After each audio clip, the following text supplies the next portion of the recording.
வணக்கம். செய்திச் சுருக்கம்.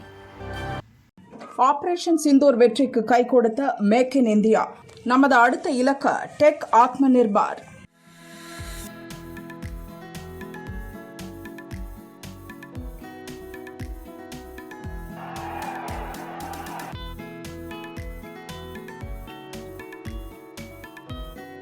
கர்நாடகாவின் பெங்களூருவில் பிரதமர் மோடி 3 வந்தே பாரத் ரயில்கள் போக்குவரத்தை தொடங்கி வைத்தார். பெங்களூரு, பெலகாவி, அமிர்தசரஸ், வைஷ்ணோ தேவி கத்ரா, நாக்பூர், புனே ஆகிய வழித்தடங்களில் வந்தே பாரத் ரயில்கள் இயக்கப்படும்.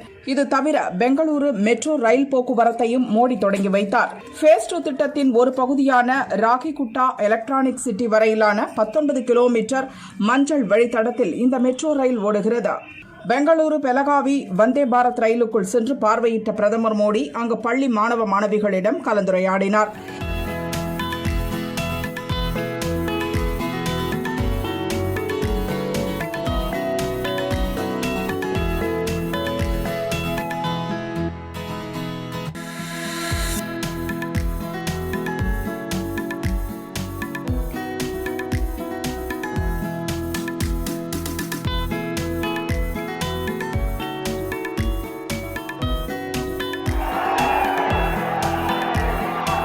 அதன்பின் மெட்ரோ ரயிலில் பயணம் செய்த பிரதமர் மோடி பயணிகள் மற்றும் பள்ளி மாணவ மாணவிகளுடன் உரையாற்றியபடி சென்றனர். துவக்க விழாவில் 15,610 கோடி மதிப்பிலான மெட்ரோ ரயில் ஃபேஸ் 3 திட்டத்திற்கு பிரதமர் மோடி அடிக்கல் நாட்டினார்.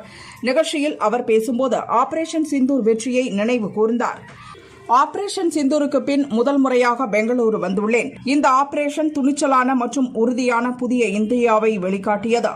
எல்லைக்கு அப்பால் பயங்கரவாதிகள் மறைவிடங்களை அழித்த நமது ஆயுதப்படைகள் பயங்கரவாதத்துக்கு ஆதரவாக வந்த பாகிஸ்தானையும் சில மணி நேரத்தில் மண்டியிட வைத்த ஆற்றலை உலகம் பார்த்தது. நவீன தொழில்நுட்பம் மற்றும் மேக் இன் இந்தியாவின் வலிமையால் இந்த வெற்றி சாத்தியமானது. இந்த சாதனையில் பெங்களூரு இளைஞர்களின் பங்கு முக்கியமானது என கூறினார். ऑपरेशन सिंदूर के बाद मैं पहली बार बेंगलुरु आया हूं.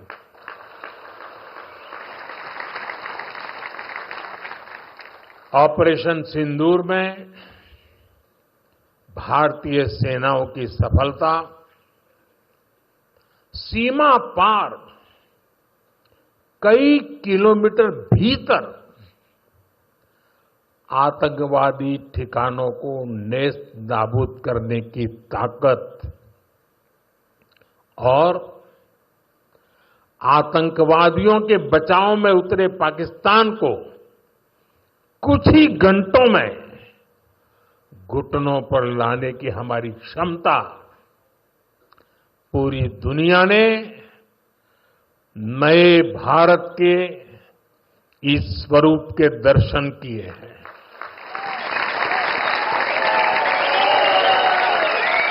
புதிய இந்தியாவின் அடையாளமாக பெங்களூரு மாறியிருப்பதாக குறிப்பிட்ட பிரதமர் மோடி உலகளாவிய ஐடி துறையில் இந்தியாவுக்கும் சிறந்த இடத்தை இந்த நகரம் பெற்றுத் தந்துள்ளது. அதற்கு காரணம் இங்குள்ள மக்களின் கடுமையான உழைப்பும் திறமையும் தான் என்றார். உலகின் 3வது பெரிய பொருளாதார இலக்கை நோக்கி நாம் வேகமாக முன்னேறிக் கொண்டிருக்கிறோம். 2014க்கு முன் 5 நகரங்களில் மட்டுமே மெட்ரோ ரயில் இருந்தது. இப்போது 24 நகரங்களில் மெட்ரோ ரயில் ஓடுகிறது. 2014க்கு முன்பு சுமார் 20,000 கிலோமீட்டர் ரயில் பாதைகள் மட்டுமே மின்மயமாக்கப்பட்டிருந்தது.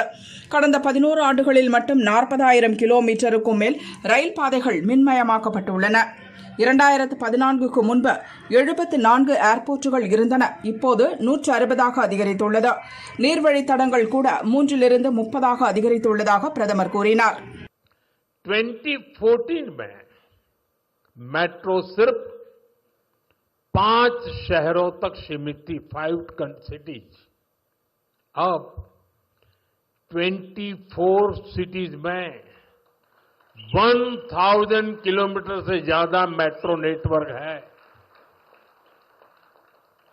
भारत अब दुनिया का तीसरा सबसे बड़ा मेट्रो नेटवर्क वाला देश बन गया है. நமது அடுத்த முன்னுரிமை டெக் ஆத்ம நிர்பார் பாரதாக இருக்க வேண்டும். அதாவது டெக்னாலஜியில் சுயசார்பு, நாட்டின் தேவைக்கு முன்னுரிமை தந்த புதிய தயாரிப்புகளை உருவாக்க வேண்டும் என்று பிரதமர் மோடி கூறினார். அடுத்த துணை ஜனாதிபதி யார்? களமிறங்கும் இண்டி கூட்டணி. நம் நாட்டின் துணை ஜனாதிபதியாக இருந்த ஜக்தீப் தன்கர் கடந்த மாதம் 21ஆம் தேதி ராஜினாமா செய்தார். இப்போது அந்த பதவி காலியாக இருக்கிறது. அடுத்த மாதம் 9ஆம் தேதி புதிய துணை ஜனாதிபதிக்கான தேர்தல் நடக்கும் என்று தேர்தல் கமிஷன் அறிவித்துள்ளது. லோக்சபா, ராஜ்யசபா மற்றும் நியமன எம்பிக்கள் சேர்ந்து ஓட்டு போட்டு துணை ஜனாதிபதியை தேர்வு செய்ய உள்ளனர். தேர்தல் நடக்கும் அன்றே ஓட்டு எண்ணப்படும். இதற்கான வேட்புமனு தாக்கல் 7ஆம் தேதி துவங்கியது. இம்மாதம் 27ஆம் தேதி வரை வேட்புமனு தாக்கல் செய்யலாம். இதுவரை யாரும் வேட்புமனு தாக்கல் செய்யவில்லை. பாரதிய ஜனதா தலைமையிலான ஆளும் கூட்டணி நிறுத்தும் வேட்பாளரே வெற்றி பெற வாய்ப்பிருக்கும் நிலையில் இண்டி கூட்டணியை சேர்ந்த கட்சிகள் பொது வேட்பாளரை நிறுத்த திட்டமிட்டுள்ளன. அதே நேரம் பாரதிய ஜனதா கூட்டணி தனது வேட்பாளரை அறிவித்த பின்னரே இண்டி கூட்டணி வேட்பாளரை அறிவிக்க வேண்டுமென்று கார்கே சொன்னதாக காங்கிரஸ் வட்டாரம் கூறியது. அதிமுக கூட்டணியில் விஜய், சீமான், எடப்பாடி பழனிசாமிக்கு மக்களிடம் எழுச்சி அதிகரித்துள்ளதாகவும் முழு பூசணிக்காயை சோற்றில் மறைக்க முடியாது என்றும் முன்னாள் அமைச்சர் RB உதயகுமார் கூறினார். இப்போ புரட்சி தமிழ் எடப்பாடியார் அவர்கள் இன்றைக்கு 76 தொகுதி சென்றிருக்கிறாங்க. ஆட்சி எங்கள் கையில் இல்லை, அதிகாரம் எங்கள் கையில் இல்லை. ஒரு OAP கூட நாங்கள் போராடி தான் வாங்கி தர வேண்டிய நிலையில் இருக்கோம். நீர் உரிமை வாங்கி தரணும். ஆனால் மக்கள் எடப்பாடியார் மீது நம்பிக்கை வைத்த காரணத்தால் தான் வீட்டிலிருந்து ஓடி வர்றாங்க, ஸ்கூல்ல இருந்து ஓடி வர்றாங்க, விவசாய நிலத்திலிருந்து ஓடி வந்து ஐயாவுக்கு ரெட்டலை காட்டுறாங்க. எப்படி காட்டுவாங்க? இது என்ன இது? நீங்க பூனை கட்ட முடியும்னா உலகம் இருந்துன்னு சொன்னா எப்படி செய்ய முடியும்? முழு பூசணிக்காய் சோத்துல மறைக்க முடியாது பிரதர். அதெல்லாம் எந்த வாய்ப்பும் கிடையாது. No vacancy. இருந்தாலும் கூட அதிமுக பெரிய எதிர்பார்ப்போட எதிர்பார்த்ததா சார்? நம்ம கிட்ட வருவாங்கன்ற ஒரு எதிர்பார்ப்பு ஏமாற்றத்தில் மதிப்பு ஏன் இவ்வளவு அவசியம்? எதிர்பார்த்தீங்க போல, ஒரு வராம போயிட்டாரு. Wait and see. அப்ப வருவாரு. Wait and see. Wait and see. தேர்தலில் வன்முறை ஆபத்து. முகமது யூனுஸ் கவலை. வங்கதேச தலைநகர் டாக்காவில் அரசின் உயர்மட்ட குழு கூட்டம் நேற்று நடந்தது. 2026 பிப்ரவரியில் நடக்கவுள்ள பொது தேர்தலுக்கான பாதுகாப்பு ஏற்பாடுகள் குறித்து விவாதிக்கப்பட்டது. கூட்டத்தில் பேசிய இடைக்கால அரசின் தலைமை ஆலோசகர் முகமது யூனுஸ் தேர்தல் காலத்தில் மீண்டும் வன்முறை வெடிப்பதற்கான அபாயம் இருப்பதாக கவலை தெரிவித்தார். அனைத்து ஓட்டுச்சாவடிகளிலும் முழுமையான பாதுகாப்பை உறுதி செய்ய வேண்டும். 2026 தேர்தல் வங்கதேச வரலாற்றில் மிகவும் சுதந்திரமான, நியாயமான, அமைதியான தேர்தலாக அமைய வேண்டும் என அவர் கேட்டுக்கொண்டதாக வங்கதேச அரசு தெரிவித்துள்ளது. இந்திய தேர்தல் கமிஷனிடம் நாங்கள் கேட்பது ஒன்றுதான், ராகுல் வைக்கும் டிமாண்ட். 2024 லோக்சபா தேர்தல், அதன் பின் நடந்த மாநில சட்டசபை தேர்தல்களில் முறைகேடு நடந்திருப்பதாக காங்கிரஸ் MP ராகுல் குற்றம் சாட்டினார். போலி வாக்காளர்கள், போலி முகவரி, ஒரே முகவரியில் அதிக வாக்காளர்கள் என அடுக்கடுக்கான புகார்களை கூறி ஆவணங்களையும் வெளியிட்டார். ராகுலின் இந்த குற்றச்சாட்டு தேசிய அளவில் பரபரப்பை ஏற்படுத்தியது. இது குறித்து விளக்கமளித்த தேர்தல் கமிஷன், தனது குற்றச்சாட்டுகள் குறித்து ராகுல் பிரமாண பத்திரம் தாக்கல் செய்ய வேண்டும் அல்லது பொய்யான குற்றச்சாட்டுகளுக்கு மன்னிப்பு கேட்க வேண்டும் என்று கூறியது. இந்நிலையில் தேர்தலை நியாயமாகவும் சுதந்திரமாகவும் நடத்த வேண்டுமானால் டிஜிட்டல் வாக்காளர் பட்டியலை தேர்தல் கமிஷன் வெளியிட வேண்டுமென காங்கிரஸ் MP ராகுல் வலியுறுத்தியுள்ளார்.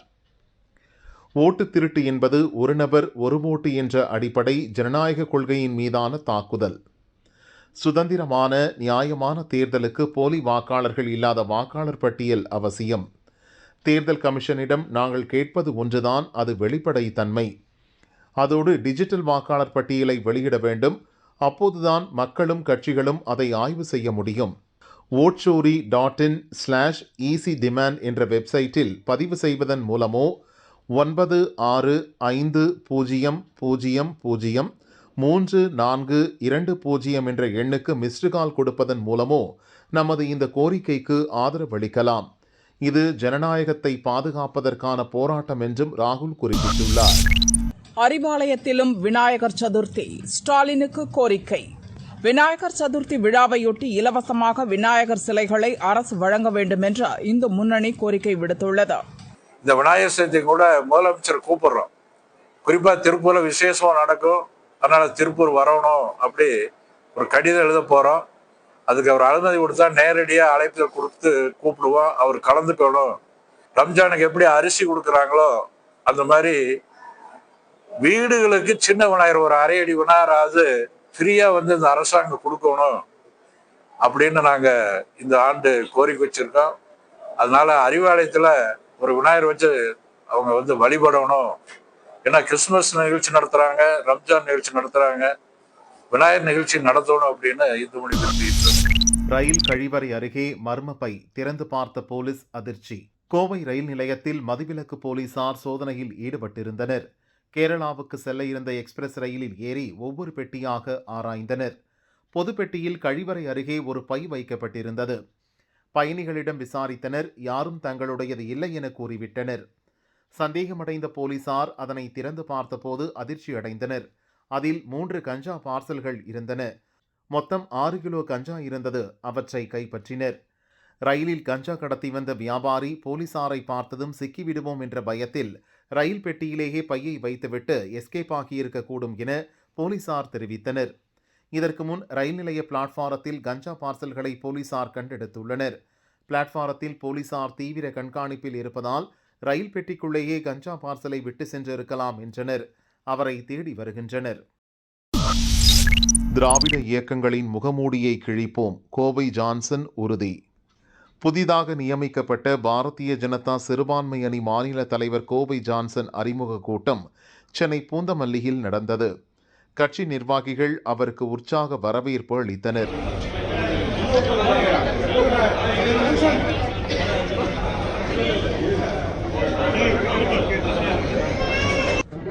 இந்த தமிழகத்துல மதவாத கட்சி என்கின்ற ஒரு பொய்யான வதந்தியை கூறி இன்றைய தினத்திலே பல்வேறு அரசியல் சக்திகள் ஒன்றிணைந்து ஒரு மாபெரும் கூட்டணியை அமைத்து இந்த தேசிய ஜனநாயக கூட்டணியை வீழ்ச்சியுற செய்ய வேண்டும் என்று கங்கணம் கட்டி பணியாற்றி கொண்டிருக்கக்கூடிய இந்த சூழ்நிலையில் இந்த அணியினுடைய மாநில தலைவராக தேர்ந்தெடுக்கப்பட்டிருக்கக்கூடிய நான் என் மீது நம்பிக்கை கொண்டு இந்த பதவியை கொடுத்திருக்கக்கூடிய இந்த பொறுப்பை கொடுத்திருக்கக்கூடிய மாநில, மாவட்ட, தேசிய, மண்டல அனைத்து நிர்வாகிகளுக்கும் முதலாவது நன்றி தெரிவிக்க கடமைப்பட்டிருக்கிறேன்.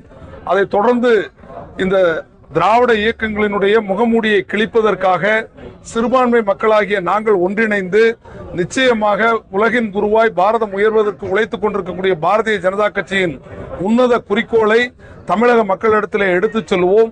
மக்கள் மன்றத்திலே சென்று நம்மை சிறுபான்மை பெரும்பான்மை என்று பிரிக்கக்கூடிய இந்த திராவிட மாடலுக்கு எதிராக நாம் தேசியத்தை வளர்த்தெடுக்க வேண்டும் என்ற உன்னத நோக்கத்தை பரப்பவும் எங்கள் அணி அரும்பாடுபடும். குறிப்பாக இந்த தேர்தலிலே பாரதிய ஜனதா கட்சிக்கு சிறுபான்மை மக்களினுடைய அதிகப்படியான வாக்குகளை பெற்றுத் தருவதற்கு அடிமட்டத்தில் இருக்கக்கூடிய பூத் கமிட்டிகளை வலுப்பெறச் செய்து ஒரு நல்ல எண்ணிக்கையில எங்கள் வாக்குகளை பெற்று இந்த கூட்டணி வெற்றி பெறுவதற்கு பாடுபடுவது மட்டுமே நோக்கமாக இந்த ஓராண்டு எங்கள் களப்பணி இருக்கும். வாலிபர் நடுரோட்டில் வெட்டி சாய்ப்பு, திமுக கவுன்சிலரின் கணவர் வெறி. போலீஸ் ஸ்டேஷன் அருகே நடந்த பகீர் சம்பவம். ராணிப்பேட்டை மாவட்டம் அரக்கோணம் அடுத்த அம்மனூரை சேர்ந்தவர் அவினேஷ், கட்டட தொழிலாளி. இவர் மீது ஒரு கொலை முயற்சி வழக்கு உள்ளது. இன்று காலை 11 மணி அளவில் ரத்னகிரி போலீஸ் நிலையத்தில் கையெழுத்து போடச் சென்றார்.